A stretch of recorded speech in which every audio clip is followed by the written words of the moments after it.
روزوں کا مہینہ رمضان کا مہینہ ہے، جس میں قرآن اول نازل ہوا، جو لوگوں کا رہنما ہے اور جس میں ہدایت کی کھلی نشانیاں ہیں اور جو حق و باطل کو الگ الگ کرنے والا ہے۔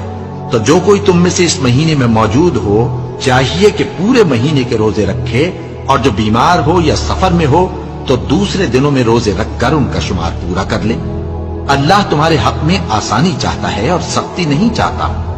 اور یہ آسانی کا حکم اس لیے دیا گیا ہے کہ تم روزوں کا شمار پورا کر لو، اور اس احسان کے بدلے کہ اللہ نے تم کو ہدایت بخشی ہے